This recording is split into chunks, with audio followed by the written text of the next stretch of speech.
এক সাহাবী এসে বলছেন, ইয়া রাসূলুল্লাহ আউসিনি, আমাকে আপনি একটু উপদেশ দেন। নবী করিম সাল্লাল্লাহু আলাইহি ওয়াসাল্লাম বলেছেন, লা তাগদাব, তোমার জন্য উপদেশ হলো তুমি রাগ করবা না। বলেন যে ইয়া রাসূলুল্লাহ এটা বুঝলাম, আরেকটা উপদেশ করেন। নবী করিম সাল্লাল্লাহু আলাইহি ওয়াসাল্লাম বলেছেন, দ্বিতীয় উপদেশও হলো রাগ করবা না। বলে ইয়া রাসূলুল্লাহ বুঝলাম, আরেকটা করেন। নবী করিম সাল্লাল্লাহু আলাইহি ওয়াসাল্লাম বলেছেন, লা তাগদাব, তৃতীয় উপদেশও তোমার জন্য একটাই, যে রাগ করবা না। এরপর নবী করিম সাল্লাল্লাহু আলাইহি ওয়াসাল্লাম বলেছেন একবার, লা তাগদাব ওয়ালাকাল জান্নাহ, রাগ করবা না, জান্নাত তোমার হবে। রাগ করবা না, জান্নাত তোমার হবে। বদরাগী বদমেজাজি ভাইরা বোনেরা আমার, নিজেকে নিয়ন্ত্রণ করার চেষ্টা করব তো ইনশাআল্লাহ।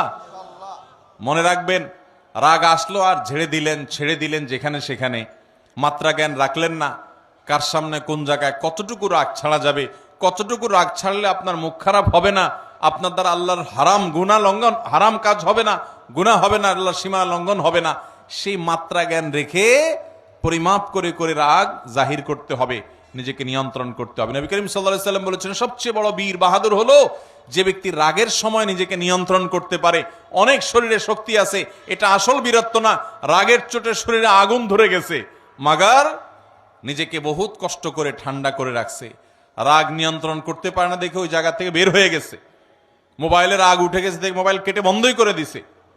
রাগ বেশি হয়ে গেছে দেখি দাঁড়ানো থেকে বসে গেছে, বসা থেকে শুয়ে গেছে, উজু করে নিয়েছে, তারপরেও নিজেকে কন্ট্রোলে রাখছে, রাগের কারণে পরিস্থিতি খারাপ হতে দেয় নাই। এই মানুষগুলো আল্লাহর প্রিয় বান্দা। আমরা চেষ্টা করবো তো ইনশাআল্লাহ।